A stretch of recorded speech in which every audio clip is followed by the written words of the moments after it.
Hi and welcome to a new build review and modifications video.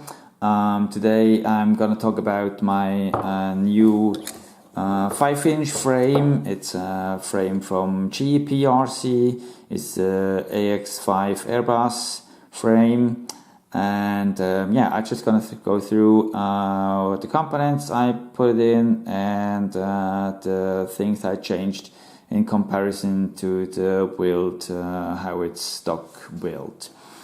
Okay, we're gonna start at the front end, perhaps just about the frame itself. At the front end we have this 3D printed part which contains the FPV cam and also protects the cam a bit in case of a crash. And this part also carries the GoPro, and what the great function of this part is that it takes all the jello away from your GoPro footage. So you don't need any foam or Velcro or what else to dampen your vibrations. It's really enough to put the GoPro directly on this rubber piece. It's not a hard plastic, it's a rubber plastic, and this gives you great footage. I also will link videos up here, flight videos, where you can see how the footage quality is recorded with this frame.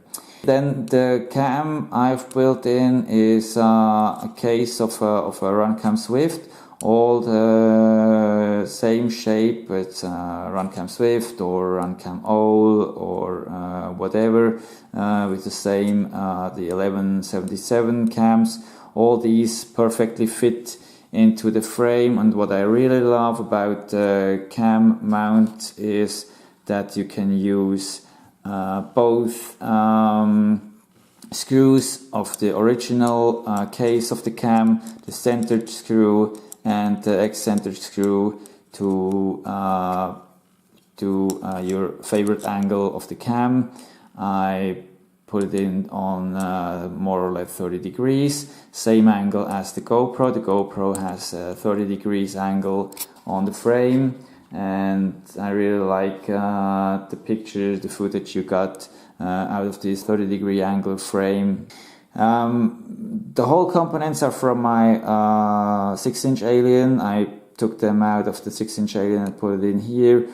We have the motors from Emax. These are the RS2205S motors with 2300 kVs.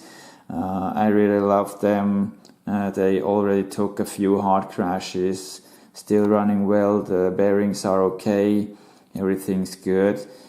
The props are HQ V2 durables, 5045s.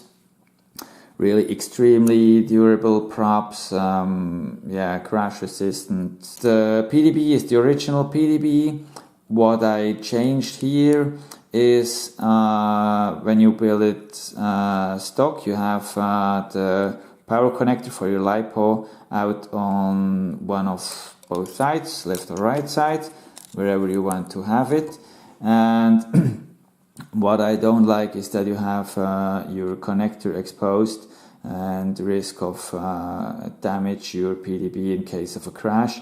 I wanted to reduce this risk and have easier cable mount from the battery. What I did is I turned the PDB in this position that you have your power connector on the back. I put it in 4mm gold plugs, short edition, which almost really needs no space at all. And like this I have my connectors into the frame, and that makes it possible to protect your PDB and your connector in case of crashes. And then we have the FC. The FC is KISS FC. The original spacers, which make the distance between the space between the PDB and the FC. As you can see, it's extremely close. The motor cable or the ESC cable is almost touches the connector of the KISS-FC, and I used not the stock spacers which come with the frame, because they are a little bit shorter than these ones I used here. These spacers are also from my 6-inch alien frame, and in my opinion this makes a very important difference of space, a little bit more space for the cables between these two plates, the FC and the PDB, and it's easier to handle the whole cables around this area when you have a little bit more space between PDB and the FC. The ESCs are also KISS ESCs. They are the 30 amp ESCs. Then the VTX is almost invisible. I'm gonna open the frame to have a look inside. You can see a little bit more. It's a Nissin TX526 40 channel transmitter, which has the possibility to switch between 25, 200 and 600 milliwatts, and that's a nice size, small size. It's 6.8 grams. I just put on a standard Fat Shark antenna. The VTX is RP SMA, so you have to make sure if you use a transmitter like this, you have RP SMA antenna too. And I have my Futaba S-Bus receiver inside. So I'm now gonna take off this side plate just so that we can have a look inside the frame, and to explain how the components were put in, because there is not that much space in the frame for your RC components.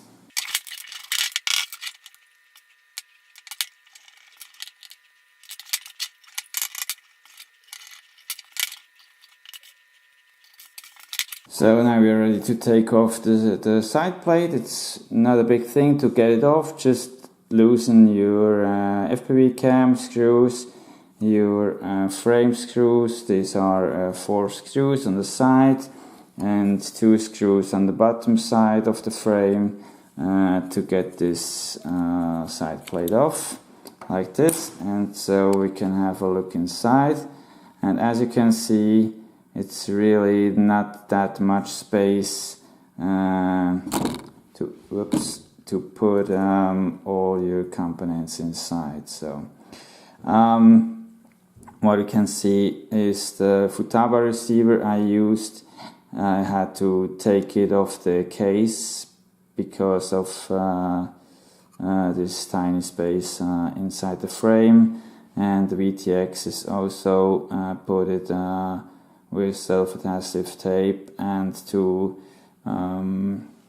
cable ties on the top frame. It doesn't matter what battery you use. The original antenna mount, which is up here, which makes the antenna look vertical out of your frame, is not possible to use this, because your battery, even if you use 1300 battery, it covers the mount hole for your VTX antenna. So the only solution you can mount your antenna is just like I did it, just out the back side of the plate.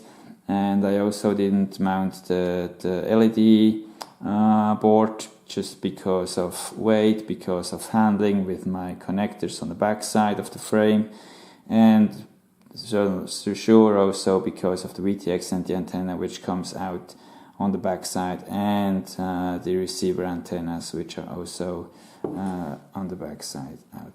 What I did for the antennas is just 2 pieces of shrink tube and cable ties around it, one upside, one downside. Like this you have a nice, more or less 90-degree angle for your diversity antennas, for good range of your quad, and that works fine so far. Just make sure you have small receiver, small VTX, or you'll get in trouble to put all your components inside.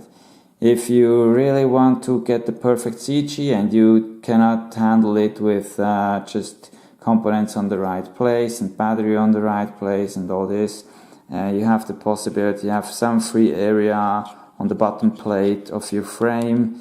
You can put in some weight on the front end of your bottom plate just to reach the perfect CG. That's the possibility to solve this problem of the CG which you will have with this frame if you build it the regular way. One thing I also try to reach the perfect CG is on the lower side and also on the side of the frame. I will change every screw which is in the back half of the frame. I will change from steel screw to 70-75 aluminium screws, so you can reduce the weight of the screws for around half of the weight of them, and like this you will also get closer to the perfect CG than with the whole frame built up with steel screws. I think we're gonna put it together again just for a short check of the weights. So that's the frame, put it back together, and without GoPro and without battery, and we'll just check the weight. We have like this. Okay, here we go. Oops. So we have 375 grams. Then just frame and battery, we have 539, and then let's put on the GoPro. So the total weight is 614 grams, and with the aluminium screws I'm gonna put on, I'm perhaps down on something between 605 to 610 grams. We will see how we will end up, but yeah, it's a nice RTF weight with everything on it, including the GoPro. Yeah, I think that's all about it of this nice little build. What I really have to say, I really like the frame. Yeah, I'm surprised for $50 to $60 you can get this frame. I'm surprised about the quality, how crash resistant it is, how good designed it is. The only design problem it has is the CG because of the top mounted batteries. Really great frame so far, and a few new flight videos will come up soon. Yeah, okay, that's it for today. I hope you liked the video. Give me a thumb up if you like it, comment, share, subscribe, and as always, happy flying. Bye bye.